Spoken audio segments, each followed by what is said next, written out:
vidéo. Donc aujourd'hui on est samedi matin. Comme je vous ai dit hier, on ressent de sorgho aujourd'hui. Ce qui se passe, c'est que là il est 10h30, je pense que la vidéo est sortie du coup de la semaine dernière. J'espère qu'elle va vous plaire. Et moi, au broyage, on avait déjà attaqué à se moissonner du sorgho blanc, comme je vous l'avais expliqué. Bon, on avait arrêté parce qu'on avait fait la partie qui était mûre, qui était bien sèche. Et après, on n'avait pas moissonné le reste. Pourquoi on s'était un peu empressé, entre guillemets, d'attaquer à moissonner du sorgho blanc? C'est parce qu'en fait, le sorgho blanc est un sorgho un peu plus précoce. Et c'est surtout en fait que s'il prend beaucoup d'eau dessus, une fois qu'il est mûr, il devient gris et déclassé. Donc, on préfère toujours anticiper un peu. Bon, au final, on avait fait quand même sur ce champ une bonne partie. On avait arrêté parce que ça servait à rien, c'était trop humide. Et là, ce qui se passe, c'est que la batteuse est là-haut, barre de coupe attelée, elle est prête à repartir. Il attend à peu près 11h, peut-être 11h30, histoire que la rosée, il y avait un peu de rosée ce matin, que la rosée parte bien. Et moi, du coup, j'ai pris de l'avance au broyage. Parce qu'avec 3 mètres comparé à 6 mètres de barre de coupe, il avance plus vite que moi. Donc voilà, petit programme de la journée, broyage des fans de sorgho. C'est vrai que cette année il y a quand même un peu de matière. Parce que lui quand ça monte, on sent que le broyeur il le tient quand même derrière. Donc voilà. Ça fait quand même nettement plus propre broyer. Donc allez, on continue et j'essaye de vous reprendre dans la journée. C'est parti.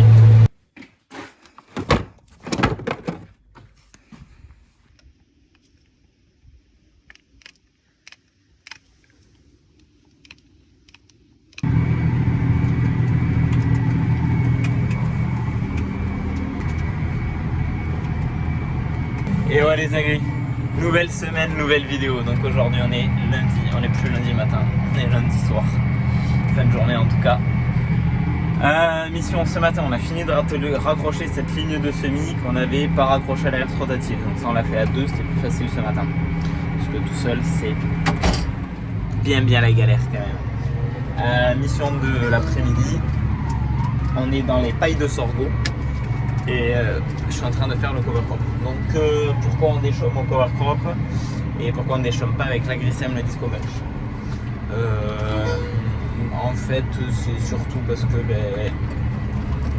le disco mulch va avoir un gros rouleau qui va vachement appuyer. Et c'est vrai qu'ici, derrière un tournesol, on met 2 coups de disco mulch. On sème notre blé dedans avec le Vibro Seeder, on n'a peur de rien. C'est un sol qui respire quand même mieux derrière le tournesol. Derrière le sorgho et soja, c'est un peu différent quand même. On va être sur des sols plus refermés, plus tassés. Surtout que ici, je sais pas, on a l'impression que le sol est plus lourd dans ces champs de sorgho. Donc on préfère mettre un coup de cover crop qui derrière, ça laisse un travail grossier, c'est pas un travail plat, pas semable. Et à voir, on risque de repasser avec un outil à dents pour essayer de faire un peu de porosité. Je dis pas qu'on va faire un gros passage profond. Encore, est-ce qu'on le fait avec le CLC, est-ce qu'on le fait avec le Fibroflex? Ça reste à voir. Mais voilà, l'intérêt c'est de passer avec ça, que quand l'eau va pleuvoir, l'eau puisse s'infiltrer correctement. Et que nous derrière on puisse retravailler avec un outil à dents. Si on fait pas trop de mode derrière l'outil à dents, deux solutions, où on sème au combiné, ou on sèmera au Vibro Seeder. Donc reste à voir encore, tout ça c'est l'avenir qui nous le dira. Donc cover crop en V, comme on le voit à sa forme, à peu près 2,50 m de large. Au GPS je suis à 2,40 et je fonctionne en planche. Vu qu'il est en V. Donc j'en ai encore pour un petit bout de la soirée. J'ai fait le premier champ de 7 hectares qui est là, de l'autre côté du chemin. Et j'ai attaqué cette pièce il y a 1 heure à peu près. Bon là je suis dans les raies longues. Ça avance un peu plus vite. Quand on va tomber dans les raies courtes et les pointes et tout ça, ça va être un peu plus long. Bon, on va voir. Peut-être que je finirai ça demain matin. Sinon, je pense que demain matin, la mission, c'est on attelle le CLC. On va partir de faire le CLC. Parce que ce matin, on a pris... Ouais, je pense que dans la nuit, on a dû prendre dans les 7 petits millimètres, je pense, aux alentours. À peu près. Il était annoncé un peu plus, on n'a pas pris plus. Mais bon, ma foi, avec les 15 mm de la dernière fois et tout, c'est du boulot qui se fait plutôt pas mal. Donc voilà. Je suis content.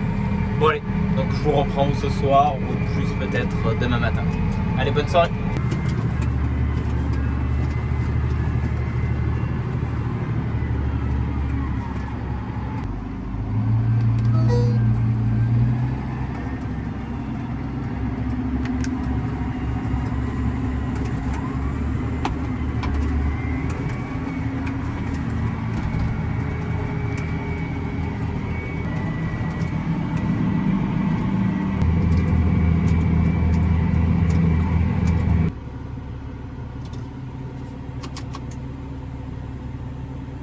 Du coup, je ne sais pas du tout repris hier soir. Ce matin, de bonne heure.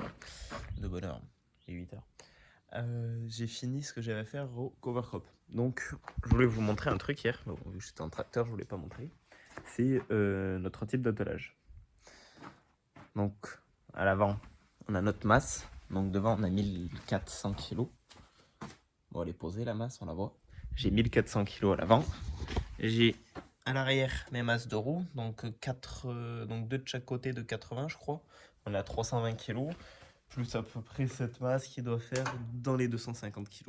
Donc ouais, on a un peu moins de 500 kg sur l'élément arrière. Vous allez me dire, pourquoi tu mets autant de poids pour tirer des cover crop en 4,50 m à peu près? En moyenne, quand on est juste sur des chaumes ou des choses qui vont avoir de l'adhérence et tout ça, où ça va pas forcément super rentrer, on met juste une masse de 1000 kg à l'avant, on met rien derrière. Bon, les masses de roues, elles sont ici, donc on va pas les démonter tous les 2 matins.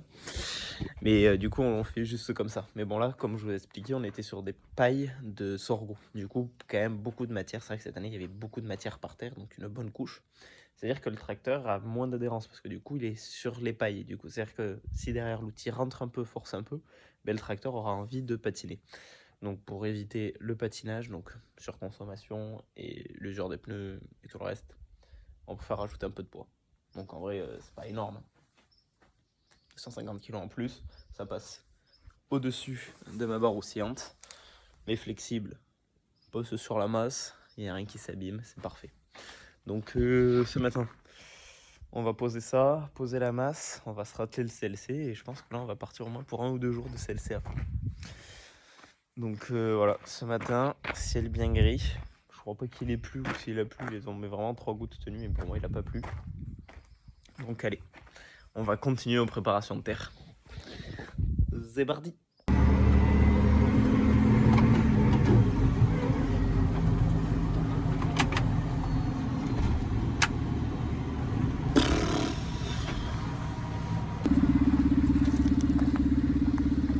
C'est bien les outils à dents, ça fait du travail.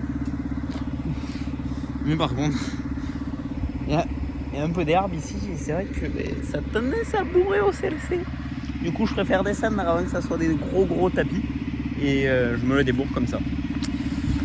Allez, on va mettre une paire de gants, on va retirer ces ambroisies.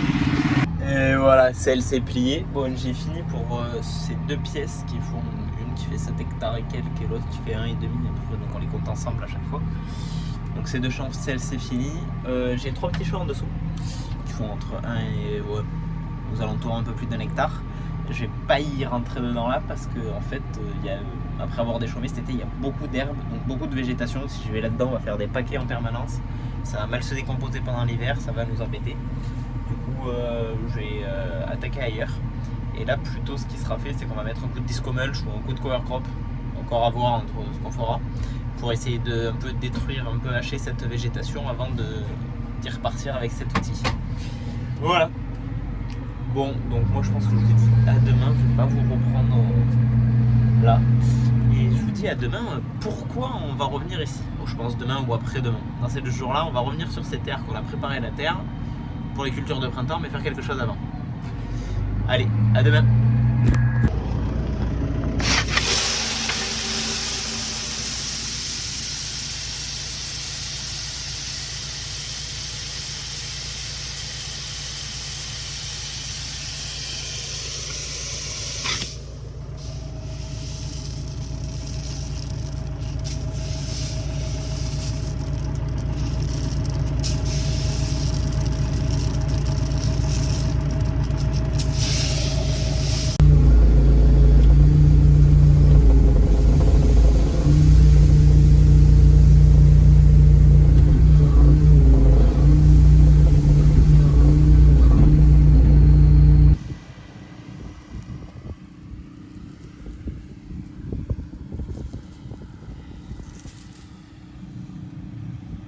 Bon, j'espère que vous m'entendez bien, il y a un peu de vent. Donc oui, 134 attelés, épandeur à engrais, on essaye d'épandre la févrole. Oui, voilà, je disais, première fois que j'épande de l'engrais, de la févrole avec l'épandeur à engrais. Donc je tâtonne assez pour arriver à trouver comment m'en servir correctement et au mieux. J'ai essayé de me régler sur de l'engrais organique. Je suis pas sûr que ça soit dingue. On verra bien quand ça va lever. C'est un couvert végétal, c'est pas de la culture principale, heureusement. J'ai réduit ma largeur d'épandage à 18 mètres. L'intérêt, c'est que dans l'idée, du coup, c'est que mes pales tournent un peu moins vite. Pour éviter que la févrole, en fait, prenne des gros pets sur les pales et soit trop abîmée. Donc, je pense que ça y fait, parce que c'est vrai que là, il me l'a fait régler, elle tournait un peu moins vite. Et donc, ça préserve la germination de la févrole. Après, est-ce que ça va être épandu bien convenablement sur la largeur? Ça, c'est une autre question. Franchement, je sais pas du tout à quoi m'attendre. On verra très bien la levée d'ici, je pense. D'ici un mois, on verra mieux. Bon allez, je continue à épandre ma petite févrole. Parce que oui, du coup, je vous ai pas dit pourquoi on fait ça. C'est un couvert végétal pour l'hiver en fait. Parce que là, on est sur des terres qui sont quand même assez légères. C'est assez légères, ce sont des argiles légers. Et du coup, vu qu'on a structuré, si on laisse passer l'hiver comme ça dessus, sortie d'hiver, il n'y a plus de structure de sol. Notre sol aura été nu tout l'hiver. Donc dans les terres qu'on sait qu'on va reprendre facilement, on sème 100 kg de févrole à l'hectare. Donc la févrole, je vous rappelle, est une légumineuse. Donc elle nous apportera de l'azote pour notre prochaine culture. Et en même temps, ça permet d'avoir le sol couvert cet hiver. Donc voilà. On s'y essaye et on va voir ce que ça va donner. Franchement, il me tarde de voir ça d'ici un mois.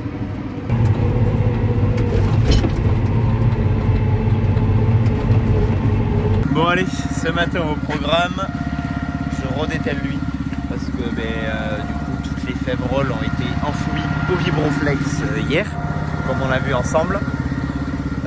Donc le Vibroflex pour l'instant j'en ai plus besoin. Et ce qui va se passer, c'est qu'on va atteler le jaune là, le Disco Mulch.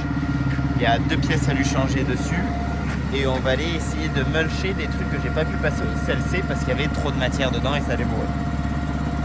Du coup, on étale ça, on attelle la grissème, on va à l'atelier, on change et on va au champ.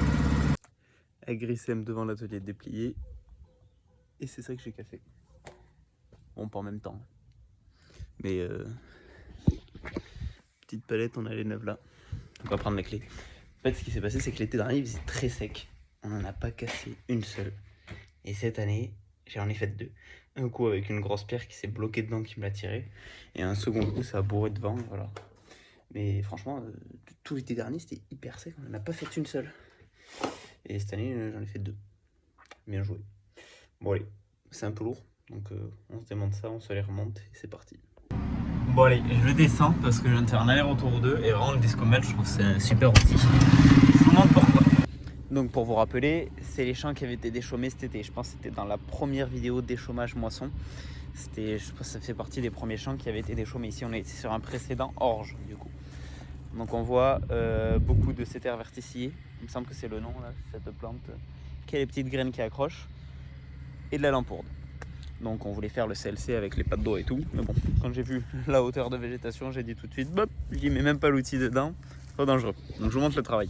Donc hauteur de végétation, si je compare à côté de moi, c'est... on va dire que le gros de la végétation arrive à mon genou, le reste c'est un peu plus haut. Donc vous voyez quand même, ça fait assez dense. Et après le Disco Mulch. Franchement, c'est fabuleux comme travail. Parce qu'en fait, vous voyez, ça va venir sectionner carrément les plantes. Bon, celle-là, elle a été coupée qu'une fois. Mais si on regarde, il y en a qui vont être coupées plusieurs fois. Donc vraiment, c'est super. Bon, après, il y a une partie déracinée. Hein. Bon, ça, c'est top. Mais c'est parce que c'est pas un enracinement très violent. Du coup, ça arrive à en déraciner un peu. Mais là, n'étant pas l'intérêt. L'intérêt, c'était de mulcher cette végétation, en fait. Et de pas se retrouver avec ça qui va bourrer dans le CLC. Vraiment d'avoir un truc comme ça. Bon, ça finit d'arracher les dernières chaumes, mais bon, ça, c'est pas bien grave. Profondeur de travail, on n'est pas bien profond. Hein. Cherche pas à aller profond. Là, on est sur on est à 5 cm en soufflé. Ouais, Ouais, on est à 5 cm je pense. Pas beaucoup plus, hein. Pas besoin de bien plus. Mais par contre, il y a tout qui a été sorti et travaillé et tout, c'est top. Donc vraiment, je suis un grand fan du travail du disco mulch. Vraiment. Bon là, en vrai, ça va, on est à plat, donc le T devant, il le tire bien. On est en moyenne 12 km/h, du coup, le travail est fait, le travail est correct. Mais c'est vrai que dans les coteaux, c'est un peu plus compliqué. Mais là, c'est impeccable le travail. Bon allez, on finit la matinée parce qu'il va bientôt pleuvoir. Donc on essaye de finir ce qu'il y a à faire. Voilà les agris. Du coup, comme on voit au ciel, il a plu cette nuit. Donc au travail, on a laissé un peu en suspens toutes les préparations de terre qu'on avait à faire. J'espère que vous m'entendez bien, c'est un peu de temps. Et donc, jour de repos, il y avait de la récolte du maïs semence. Je me suis dit, je vais venir, je vais refaire quelques plans, mais il y a un peu trop de vent, donc je vais pas faire décoller le drone. Même niveau luminosité, ça va pas être foufou. Donc, je pense que la vlog de la semaine va s'arrêter là. Donc moi aujourd'hui, je vais traîner par là. Mais voilà. Bon allez, j'espère que la vidéo a pu vous plaire et je vous dis à samedi prochain pour une nouvelle vidéo. Ciao tout le monde.